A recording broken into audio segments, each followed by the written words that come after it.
Bismillahirrahmanirrahim. Assalamualaikum warahmatullahi wabarakatuh. Baik, kita lanjutkan, yaitu upaya memahami kondisi klien. Ya, kita coba melihat dari sejumlah perspektif profesi. Ya, sementara dua angka selanjutnya itu menunjukkan jenis permasalahan atau masalah kekuasaan, power misalnya 10, ambivalent 20, responsibility, dependence, loss, isolation, victimization, ya, mix itu 80, ya, dan lain-lainnya. The second two numbers identify the relationship type dimension. For example, someone uncertain or ambivalent, berarti 20, about their parent role in relation to one of their children. Ya, berarti tadi ada keluarga tadi satu kodenya. Kemudian 20 ini ambivalence. Ya, ketika ada ambivalence dalam keluarga, maka 20-nya masuk, satu-satunya tadi menunjukkan di keluarga. 4 titik di depan tadi sudah, maka kita 3 titik terakhir itu kita bicara severity, duration, and coping dimension. 1 sampai 6 tadi kodenya, ya, tingkat keparahan, durasi, dan bagaimana kemampuan mengatasi situasi ini. Severity index, yaitu tingkat keparahan. Index is used to indicate whether a change in a client's social functioning is extensive, rapid, and problem producing or not problematic. Ya. Jadi ada 6 tingkat. Kalau 1 berarti no problem, ya, nggak parah. Low severity, keparahan rendah.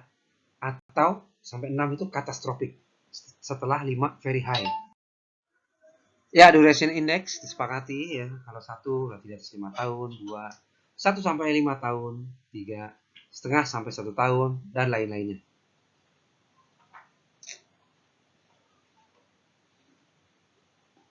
Jadi kalau misalnya angkanya 1, 2, 1, 0, 4, 4, berarti hubungan keluarga, family.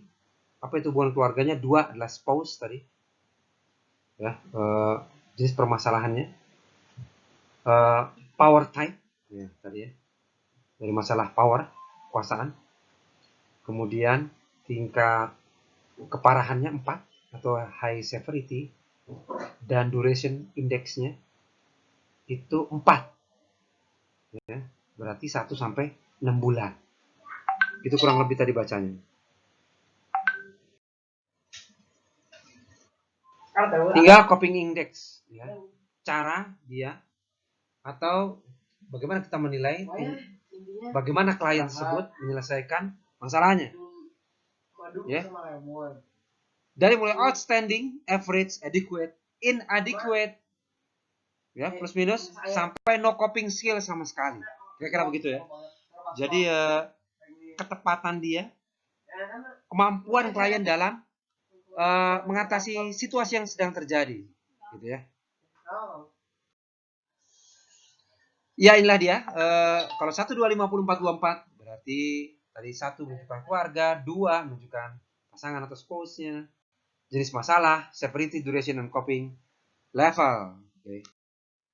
Ya, cukup menarik, ya. Jadi misalnya ada klien yang sedang ditangani, kemudian 2 peksos bertemu antar negara, antar daerah, ya. Kemudian bagaimana situasi klien Anda? Oh, klien saya 1, 2, 50, 4, 24. Nah, gitu aja, tinggal ngomong gitu aja, sudah terjalin komunikasi yang baik. Oh, berarti ada permasalahan antara anggota keluarga, jenis keluarga, jenis anggota keluarganya adalah spouse atau pasangannya, kemudian dan lainnya, gitu ya. Artinya menarik untuk dipraktekkan lebih dalam. So the PA system has 2 exciting features. Ya. Yang pertama, it provides an opportunity to learn social work's way of conducting a social functioning assessment from a holistic perspective. Yang kedua, it provides the user with a clear sense of what the practical next step should be in the providing social work assistance. Menarik. Maka person environment adalah suatu tools, ya, dari fase assessment, ya, menunjukkan menuntun praktisi untuk menata temuan asesmennya. Kemudian PIE berusaha menjawab pertanyaan permasalahan dalam keprofesian sosial, permasalahan yang muncul dalam kelembagaan sosial, kesehatan mental, kesehatan fisik, dan lain-lainnya. Jadi menggambarkan secara utuh. Ya, ketika ini dikerjakan bersama dengan klien, maka ini bisa membantu klien memahami masalahnya juga, sehingga diharapkan dapat berpartisipasi penuh dalam pencegahan atau pengurangan masalah. Artinya dari awal sudah bekerja bersama. Klien diajak untuk memahami dirinya lebih dalam, memahami situasi yang dihadapinya. Oke, demikian. Terima kasih atas perhatiannya. Assalamualaikum warahmatullahi wabarakatuh. Ya, berikut contoh kasus. Ya, ada kakek nenek Theodore berumur 82 tahun dan menikah dan tinggal istrinya yang berusia 80 tahun. Ya, dia didiagnosis menderita demensia irreversible, juga menderita pengurangan ingatan dan kemampuan kognitif, juga merasakan frustasi dan kecemasan.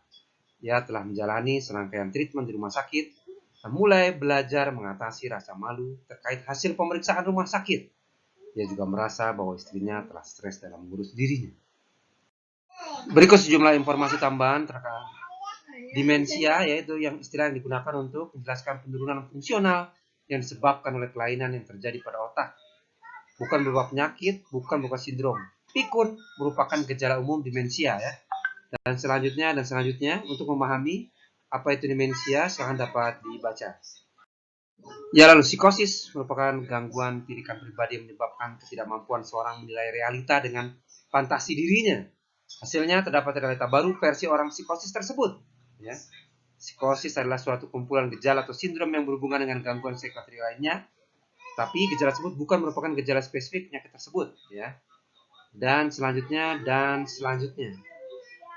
Arti psikosis sebenarnya masih bersifat sempit dan bias, yang berarti waham atau halusinasi ya. Dan lainnya. Jadi sedikit gambaran saja, kita bisa perdalam sendiri. Ya, awal Januari, Theo dinyatakan dehidrasi, kemudian dinyatakan demensia dan depresi berat, disertai psikosis.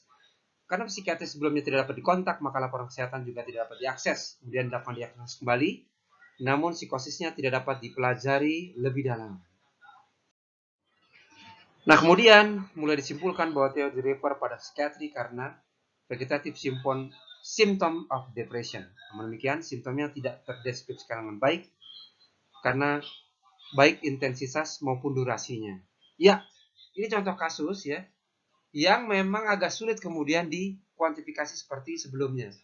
Namun sedikitnya ini memberikan gambaran bahwa sejumlah dimensi dari kasus individu atau pasangan atau keluarga tadi seyogianya itu dapat dicoba ya, atau diputuskan untuk dikuantifikasi seperti sebelumnya, sehingga memudahkan komunikasi atau referral kepada sesama profesi atau profesi lainnya. Demikian materi hari ini. Terima kasih. Assalamualaikum warahmatullahi wabarakatuh.